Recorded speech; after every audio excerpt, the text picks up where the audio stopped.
una patología que ya la van a estudiar, que es la fiebre aftosa, donde hay lesiones en distintos lugares de la cavidad bucal, en los labios, en las encías, en el paladar, en la lengua. Esa fiebre aftosa es una patología que, bueno, en algunas partes del país ya ha sido erradicada con la vacunación y en otros lados todavía se sigue vacunando. Hay campañas de vacunación donde ustedes van a intervenir como veterinarios para realizar esas vacunaciones. Entonces, bueno, acá estamos viendo un esquema de la lengua de una vaca, que es prácticamente lo mismo en una oveja, en una cabra, donde se ve una elevación realmente muy notable, que es el rodete lingual, o también llamado torus lingual. Esa estructura está de alguna manera vinculada con cuestiones fisiológicas del animal, con lo que es el proceso de la rumia, con lo que es el proceso de la eructación, todas esas cuestiones ya las van a estudiar en fisiología, ¿sí? Bueno, entonces esta estructura, esa elevación que tiene la lengua, principalmente en la zona de la terminación del cuerpo y el comienzo de la raíz, esa elevación muy notable, tiene que ver con estos procesos fisiológicos vinculados con la rumia y con el proceso de eliminación de gas, que es la eructación. Que todo eso fisiológicamente es muy importante para estos animales, ¿sí? Bueno, la lengua de los bovinos principalmente es muy activa y es una lengua que además participa en la selección del forraje y en la incorporación del alimento, ¿sí? Sobre todo cuando está pastoreando, la lengua va a permitir que el animal incorpore el alimento, ¿sí? Va a como participar en el corte del forraje y lo va a incorporar a la cavidad bucal gracias a que la lengua es muy activa muscularmente, realmente es muy activa y tiene, bueno, una longitud muy interesante, ¿no? Eso se llama entonces torus o rodete lingual.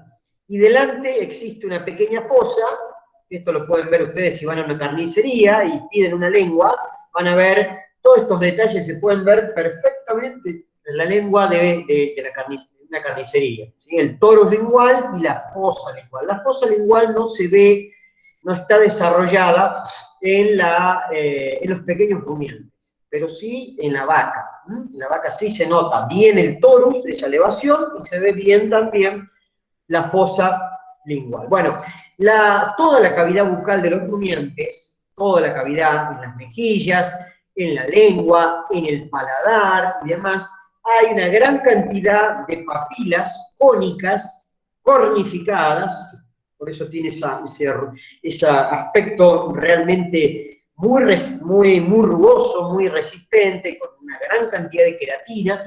Eso le permite proteger, de alguna manera, protegerse del forraje que puede en algunos casos ser muy abrasivo. Por ejemplo, piensen ustedes los restos de una cosecha, los restos de la cosecha del maíz, de la soja, todos esos palitos que quedan. Bueno, la cavidad bucal de los rumiantes está bien protegida para poder ingerir todos esos alimentos y no lesionarse de alguna manera con este tipo de forraje.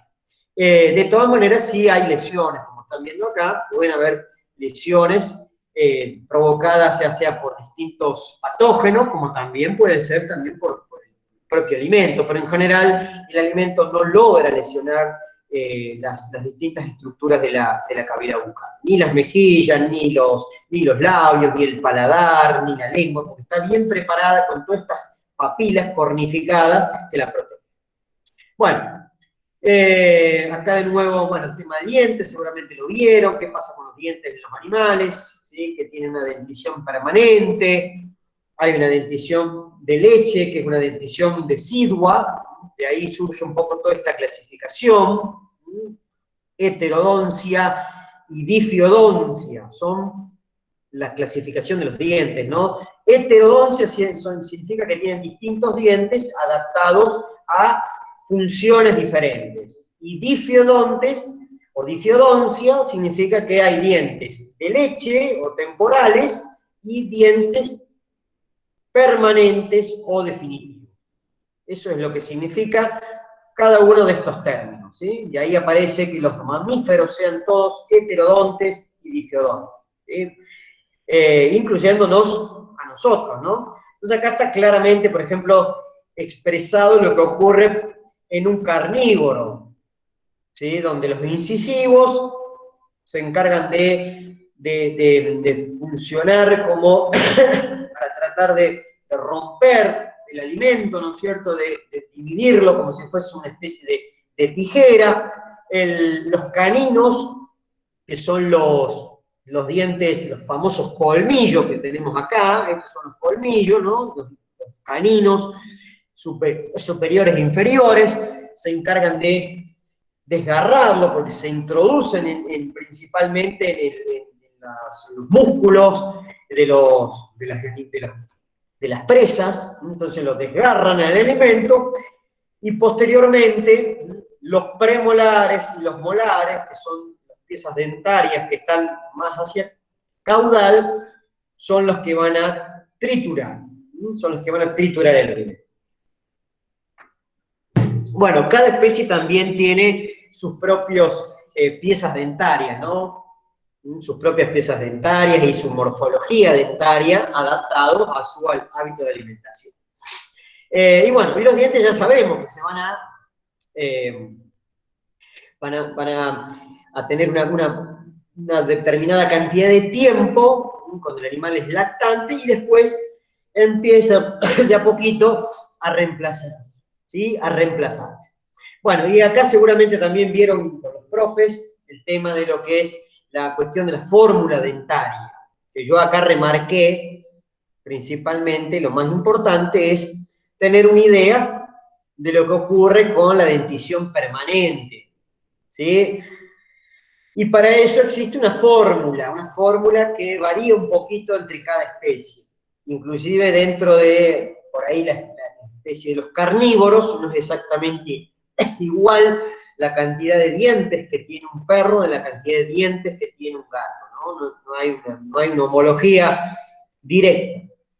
Pero bueno, acá está, digamos, expresada, por ejemplo, la fórmula dentaria de un caballo. ¿Qué significa esto? Bueno, acá tenemos la letra, me está indicando a qué grupo de dientes pertenece. I es de incisivo, que serían los primeros dientes, los más rostrales de todos, son los incisivos. Después tenemos los colmillos, que son los caninos, premolares y molares. Así es como se pone de manera resumida lo que expresa cada letra es el grupo de dientes. Y después, Profe, sí, nadie dijeron en el chat cuál era la diferencia entre heterodonte y difeodonte, si podría sí. explicarla de nuevo, por Bueno, favor. ¿qué significa esto de heterodonte y difeodonte? Fíjense que todos los mamíferos, por lo menos de lo que nosotros estudiamos, se clasifican de esa manera. Heterodontes, ¿qué significa?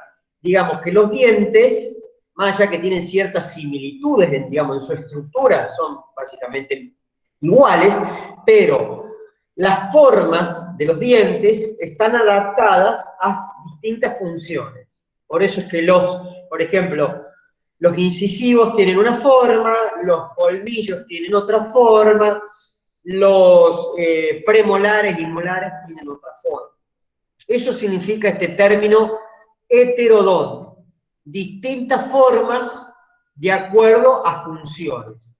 Y acá está explicado, por ejemplo, cuáles son las funciones que tienen cada uno de estos grupos de dientes, ¿sí? Por eso los incisivos tienen esa forma, los colmillos tienen una forma diferente y sirven más que todo para clavarse, por ejemplo, en los carnívoros. Pensemos nosotros en un carnívoro, digamos, que no se alimente de balanceado, ¿no? Porque si no es medio difícil de tratar de explicar estas funciones. Pero pensemos, por ejemplo, en un carnívoro salvaje, qué sé yo, un puma, un zorro, un gato montés, no sé, cualquiera que esté en libertad y que se tenga que alimentar cazando a otra presa, ¿sí? Cazando a otra presa. No el perro o el gato que tenemos en la casa que le damos balanceado, ¿no? O de vez en cuando le tiramos un hueso para que de alguna manera se limpie un poco la dentadura, que eso también es bueno, ¿no? Que con este efecto, digamos, de morder permanentemente huesos, se limpie esta cuestión de que por ahí no lo hacemos de manera periódica y después empiezan a aparecer un montón de problemas en los dientes. Empiezan a aparecer sarro, empiezan a aparecer periodontitis, empiezan a aparecer placas dentarias, bueno, un montón de los mismos problemas que tenemos nosotros también los tienen los animales. Entonces, pensemos en un animal que está, digamos, en un hábito más salvaje, podríamos decir, un animal no doméstico. Entonces, los incisivos de un puma se encargan más que todo de dividir el alimento, ¿no es cierto? De romper un poco el alimento. Pero principalmente pensemos también en los caninos, en los colmillos. Esos colmillos se van a clavar en los tejidos de, por ejemplo, pensemos en una presa que haya cazado, un conejo, no sé, se me ocurre cualquier cosa. Cualquier herbívoro que estos animales utilicen como fuente de alimento. Entonces, los colmillos se van a clavar en el alimento, se van a clavar en el cuerpo, van a desgarrar la musculatura, ¿no? Los músculos, los tendones, bueno, van a romper también parte de la estructura ósea. Y por último, los premolares y los molares de estos animales, que se van a, de alguna manera, como a juntar los superiores con los inferiores, de la manera en que se van a estar vinculando, eso funciona realmente como una especie de pinza trituradora, como una pinza que va a triturar realmente todo el alimento que se meta entre medio de ellos. Entonces, por eso es que cada diente o cada grupo de dientes tiene una forma adaptada a sus funciones. De ahí viene el nombre de heterodonte. Hetero, distinto, distintos dientes adaptados a funciones. De ahí viene la palabra heterodonte. Donte es diente, hetero es diferente, ¿no es cierto? Tenemos distintos dientes adaptados a hábitos de alimentación, digamos, funciones, ¿sí? No hábitos de alimentación, sino más bien a funciones. Y difiodonte significa que durante determinado momento de la vida, los mamíferos, incluyéndonos a nosotros, tenemos una cantidad de dientes que van a ser temporales y que van a ser reemplazados en un momento determinado por otros dientes con características similares, que son los dientes permanentes o definitivos. Que esos dientes también, en algún momento de la vida, ya sea por cuestiones naturales o por algunas patologías, también se pueden caer, se pueden aflojar de sus alvéolos dentarios, después se empiezan a mover y, bueno, se pueden perder también. Pero bueno, eso ya queda aparte, ¿no? Entonces, la palabra difiodonte, difio, ¿sí?, indica que tenemos una cantidad de dientes temporarios o deciduos, o deciduales, como dice ahí, no desiguales. ¿Sí? Fíjense cómo está escrito esto. ¿Sí? Deciduales o deciduos. Significa que son los famosos dientes de leche. Nosotros le decimos diente de leche. Bueno, esos dientes, por un proceso, ¿no es cierto?, también que está muy explicado en todos los libros de anatomía, que acá yo lo mostré, acá te lo pasé muy rápido. Bueno, este proceso que estamos viendo acá es el mecanismo de reemplazo de un diente deciduo, o diente decidual, o diente de leche, que va a ser removido, va a ser quitado de su lugar, y va a ser reemplazado por un diente permanente. Ahí está, este sería el diente de leche, un diente deciduo, y acá chiquitito, dentro, ¿no es cierto?, del hueso, hay ya un esbozo, como una especie de diente que está en proceso de desarrollo, y ese diente, a medida que va creciendo, que va pasando, va ocurriendo, ¿no es cierto?, el crecimiento del individuo, va aumentando la edad y demás, ese diente de a poquito se va desarrollando y va provocando un proceso de reabsorción. Fíjense acá, es como que le va comiendo ese diente, le va quitando parte al diente de leche. Entonces el diente de leche va siendo como empujado finalmente por el diente permanente. El diente permanente lo que hace es, le va como aflojando la raíz, le va socavando como el piso al diente de leche y finalmente lo empuja y lo saca.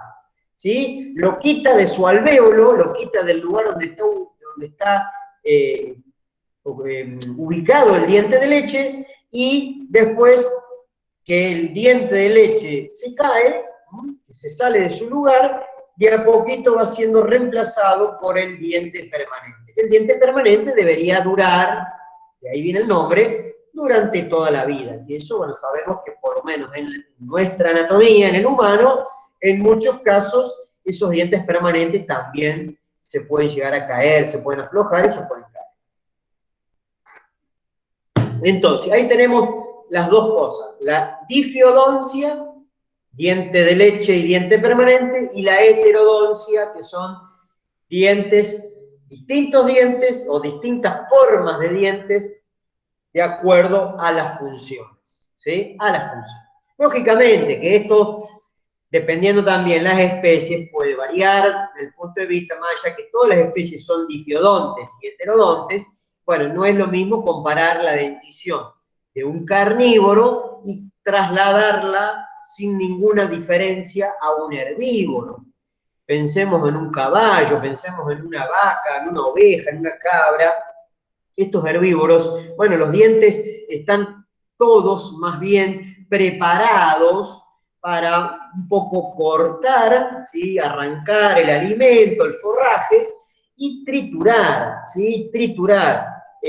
No tienen mucha posibilidad de desgarrar y, bueno, funcionar como una cizalla o como una tijera, como pasa, por ejemplo, en un carnívoro, ¿no? El carnívoro, bueno, tiene este tipo de dentición con muchas puntas, porque lógicamente el animal, en sus hábitos naturales de alimentación, tiene que matar a la presa y después tratar de despojarla de los distintos tejidos para poder alimentarse. Entonces tiene que clavarse en los músculos, en la piel, en los músculos, arrancar el tejido, triturarlo, y por eso es que tiene toda esta forma, ¿no? Los dientes de los carnívoros, ¿no? Entonces, bueno, hay distintas morfologías de acuerdo a los hábitos de alimentación. Una vaca, un caballo, eso tienen dientes diferentes, ¿no? Diferentes a lo que es un carnívoro. Bueno, eso es lógico porque cada uno tiene hábitos de alimentación distintos. Eso tiene que también quedar claro. Y lo que estábamos explicando recién, esto tiene que ver con las fórmulas dentarias o fórmulas dentales y la manera de poder describir la cantidad de piezas dentarias, cuántos dientes tiene cada especie, y dentro, digamos, de cada especie, cuántos hay de cada grupo, cuántos dientes incisivos, cuántos dientes caninos, cuántos premolares, cuántos molares. Yo remarqué acá la parte de los dientes, digamos, permanentes. Acá dice definitivo, bueno, los dientes permanentes, que son tal vez los más importantes. Lo que ocurre es que, en realidad, esta fórmula dentaria, por eso tiene un 2 adelante. Si ustedes se fijan, en todas las especies, por delante del paréntesis, aparece un 2. ¿Por qué un 2? Porque en realidad esto está expresado, esta fórmula con esa cantidad de números, lo mismo en un caballo, o en un cerdo, o en un perro, o en un gato, o el que sea, está expresado solamente la mitad. Es decir, la mitad de dientes de la arcada superior y de la arcada inferior. ¿Por qué? Porque después se repite del otro lado de la misma forma. De la misma manera se repite del lado izquierdo que del lado derecho. Por eso es que se multiplica por un 2, para poder tener la cantidad total de dientes. Porque si yo lo dejo sin el 2, o no tengo la precaución, digamos, de saber que hay que duplicarlo, si no tengo esa precaución, la cantidad de dientes que van a surgir de esta fórmula va a ser solamente de la mitad. ¿Mm? Vamos a ver que, por ejemplo, a ver cómo lo podemos explicar. Vamos al perro, que tengo las imágenes, por lo menos. Estos son imágenes de carnívoros, yo creo que no hace falta explicarlo demasiado. Vamos a borrar acá para que se entienda. Vamos a borrar. Vamos a trazar una línea que pase, vamos a ver si le puedo pegar al medio, no es fácil con el mouse. Una línea que pase por el medio, ¿sí? Entre medio, bueno, se me fue un poco la línea. Fíjense lo que ocurre, acá tenemos 3 incisivos superiores, 3 incisivos inferiores. Sabemos que del otro lado se repite lo mismo, pero vamos a solamente expresar y explicar cómo se menciona esta fórmula dentaria. Entonces, fíjense, 3 incisivos arriba, 3 incisivos abajo. Superiores, inferiores, no se dice ni dorsal ni ventral, se dicen superior e inferior. Lo mismo pasa en el humano, ¿no? Tenemos incisivos superiores e incisivos inferiores. Por eso es que acá tenemos 3 arriba, lo vamos a decir así bien fácil para que lo podamos entender todos, 3 incisivos superiores, 3 incisivos inferiores. Fíjense qué es lo que pasa en la fórmula dentaria. Tenemos, vamos a poner acá, vamos a borrar. Fíjense cómo está expresado acá, que es lo mismo que lo que estamos tratando de explicar. 3 incisivos superiores, 3, la barra, 3 incisivos inferiores. Parece como una fracción, ¿no? 3, 3. Bien. 3 arriba, 3 abajo. ¿Qué pasa con los colmillos, que son los caninos? Al colmillo le decimos de manera así media folclórica, ¿no? Los colmillos, bueno, los caninos. Tenemos un colmillo o un canino superior, un canino inferior. 1, 1. Hay uno arriba, uno abajo. La mitad. Sabemos que estamos explicando la mitad, solamente. Fíjense que lo que aparece acá. Caninos, la letra C, 1, 1. Uno arriba, uno abajo. Uno superior, uno inferior. Nos vamos a los premolares, que son los dientes que vienen hacia caudal. Bueno, vamos a tener que usar otra imagen porque acá la verdad que se ve muy poco. Ah, acá tenemos otra, en la misma imagen. Fíjense lo que pasa con los premolares, ¿sí? Ahí hay un premolar número 1, premolar número 2, premolar número 3, premolar número 4, ¿sí? Premolar número 4. Bien, fíjense lo que pasa. Premolar, 4 arriba, 4 abajo. Es lo que estábamos observando en la imagen. 1, 2, 3 y 4 arriba, 1, 2, 3 y 4 abajo. Superiores e inferiores. Y después vienen los molares. Son las famosas muelas que le decimos. Las muelas. Tenemos, ¿sí? Tienen, no tenemos. Tienen los carnívoros, el perro puntualmente, porque el gato tiene otra fórmula diferente. Tenemos molar número 1 arriba, molar número 1 abajo, un segundo molar arriba, un segundo molar abajo, ¿sí? Y después tenemos un molar número, digamos, el tercer molar, pero solamente en la arcada inferior, vinculado con la mandíbula. Esto todo es mandíbula, ¿sí? Donde están agarrados los dientes, donde se sujetan los dientes inferiores es la mandíbula, donde se sujetan los dientes de la arcada superior es en el incisivo, en el hueso maxilar, ahí es donde se van a agarrar cada uno de estos dientes. Bueno, entonces tenemos 2 muelas o 2 molares en la arcada superior, pero 3 en la arcada inferior. Nos vamos a la fórmula dentaria. ¿Qué es lo que aparece acá? 2 arriba, 3 abajo. ¿Ven? Así es como se expresa. La mitad. La mitad. Por eso es que después sabemos que del otro lado se repite de la misma manera. De la misma manera. Por eso es que aparece el 2 por delante. Porque eso después tenemos que multiplicarlo. Entonces tendríamos 6 incisivos superiores, 6 incisivos inferiores, 2 superiores, 2 inferiores en los caninos, 8 premolares superiores, 8 premolares inferiores, 4 molares superior, bueno, todo porque está multiplicado por 2, porque se repite de la mitad derecha y la mitad izquierda. La cabeza, de alguna manera, todas las estructuras tienen simetría, casi todas, ¿no? Todo lo que son, digamos, estructuras impares, igual en este caso de lo que son los dientes y otros elementos también, tienen simetría bilateral, es decir, se repite lo mismo de un lado que del otro. Entonces, por eso está expresado de esta manera la fórmula dentaria. Y en todas las especies pasa lo mismo. En todas las especies pasa exactamente lo mismo. Se menciona la mitad y después se multiplica por 2, para tener la totalidad de los dientes, porque si no, nos queda una fórmula dentaria incompleta, nos queda solamente mencionada la mitad, ¿sí? Entonces, bueno, es lo que está expresado en cada una de las especies.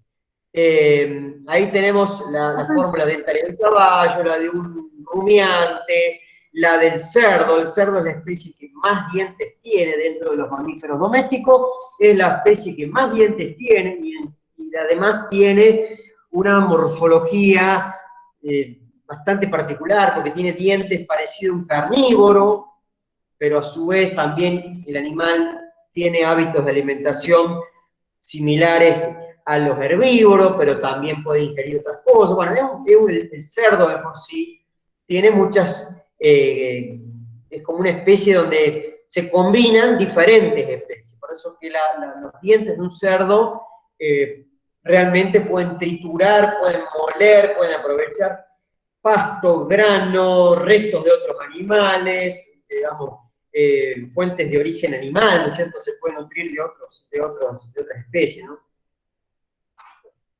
Bueno, eso es lo que se denomina fórmula dentaria. Cada especie tiene una cantidad de dientes, ¿no es cierto?, particular, y la idea es que ustedes más o menos conozcan cuáles son los dientes, porque esto después les va a servir, sobre todo en los equinos, bueno, en todos, pero sobre todo en el caballo, en los rumiantes, para tener una idea también de la cronología dentaria, saber cuál es la edad aproximada. Sabiendo cuál es la fórmula dentaria y sabiendo cómo se van desgastando los dientes a medida que el animal va, digamos, aumentando su edad, va progresando en su edad cronológica, entonces ocurren desgastes en la superficie de los dientes y eso les va a permitir también estimar aproximadamente, ¿no? Siempre hay un margen de error, pero en algunos momentos es bastante preciso, van a poder estimar la edad de estos animales, saber cuántos años tiene. En algunos casos el dueño le va a decir, no, nació a tal fecha, tiene tantos años, pero en muchos otros ustedes van a tener que abrir la boca y observar principalmente los incisivos, ver si son permanentes, son de leche, cómo están gastados, todas las marcas que aparecen en los dientes que se van desgastando, eso después les va a permitir tener una idea de la edad que tiene el animal. Eso lo van a estudiar en producción equina, en producción bovina, bueno, eso se estudia en otras materias, donde aparece ahí lo que se llama cronología dentaria, ¿sí? Cronología dentaria. En los bovinos dicen, che, vamos a hacer el boqueo. ¿Qué es el boqueo? Ahí sí, abrir la boca y ver los dientes. Y como esta vaca ya no va más, es una vaca muy vieja, hay que reemplazarla ya porque los dientes ya, los incisivos están prácticamente gastados hasta el límite, entonces ese animal productivamente ya le queda poco tiempo, entonces bueno, hay que reemplazarlo por animales más jóvenes, ¿no? Bueno, en el caballo, en la producción equina también se utiliza el tema del boqueo para saber la edad y demás. Bien, la idea sería un poco tratar de abarcar un poco más del... Sí. Profe, ¿me escucha? Sí, le escucho. Ah, porque le hablé antes y no me escuchaba. Quisiera saber si puede marcar los molares. Sí. Y puede marcar los molares, porque no los pude diferenciar bien con el puntero. Ah, sí, sí. Los molares son, miren, que tienen la forma realmente muy parecida a los premolares. Igual pasa en los molares de un rumiante, en los molares de un caballo. Los molares y los premolares realmente son muy, muy, muy, muy parecidos, ¿no? Tienen prácticamente la misma morfología. Bueno, estos son los molares, ¿ven? Las muelas.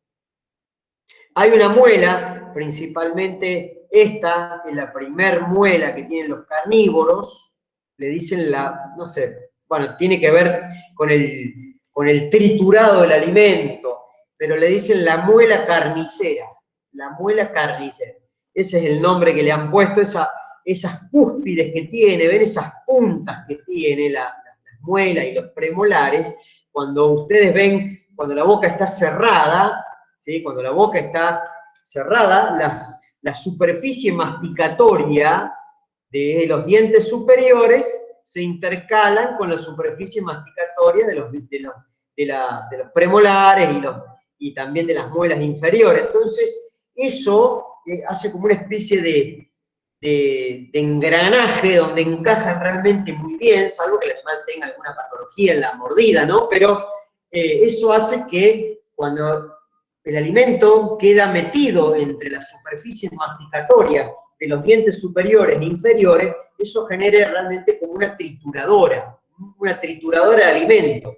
Por eso es que tienen esta forma, ¿no es cierto?, los dientes, esas cúspides, y además sabiendo que los dientes en todas las especies, más allá que hay algunas pequeñas diferencias en los herbívoros, pero digamos, toda esta parte visible que tiene el diente, toda esta parte que se ve, que no está metida dentro del hueso, esto que se llama corona, la corona del diente, que seguramente ese nombre ustedes lo tienen muy, muy fresquito, porque cuando vamos al odontólogo, ¿no es cierto?, también nos hace tratamientos en las coronas de los dientes y demás. Bueno, esa corona, que es la parte visible, está toda revestida por un elemento calcificado, muy, muy extremadamente duro, que es realmente un tejido muy extremadamente resistente. No hay otro tejido que sea tan duro como eso, que se llama esmalte, ¿sí? Toda esta parte que es visible de los dientes, ya sea de los incisivos, los caninos, los premolares, los molares y demás,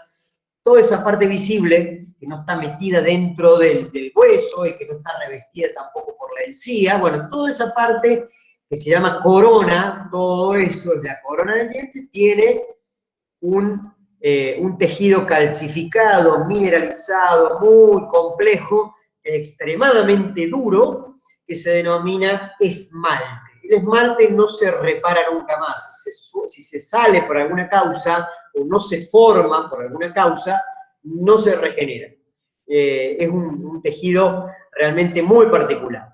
Bueno, ese esmalte que después por debajo tiene otro tejido calcificado muy duro, son todos tejidos calcificados, después aparece lo que se llama el cemento, por último aparece también la dentina, que es todo un tejido, todos son tejidos calcificados, ¿sí? La dentina, el cemento, el esmalte, todo eso son todos tejidos calcificados, cada uno con una resistencia particular, y todos los dientes tienen esos tipos de tejido, ¿no? Bueno, en los herbívoros en general, después, sobre todo a nivel de los premolares y molares, hay una disposición particular de estas capas, hay un intercalado por ahí del esmalte y del cemento y demás, que permiten que las superficies de los dientes de estos animales, sobre todo lo que son los premolares y molares, sirvan para, digamos, se generen ciertos relieves,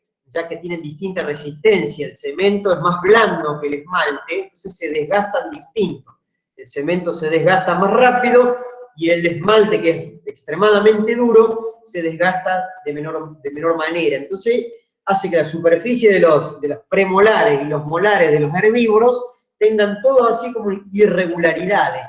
Y eso hace que se favorezca el tema del triturado del forraje, ya sea de restos de planta, de los cereales, de los granos. Bueno, eso se ve muy claramente en los premolares y los molares de los rumiantes, de los herbívoros en general, ¿no? Si uno agarra una muela de un caballo, una muela de una vaca, van a ver que tiene todos unos dibujos bastante raros y tiene como partes más blancas, partes más oscuras, bueno, eso porque hay cemento y hay también esmalte intercalado, ¿no?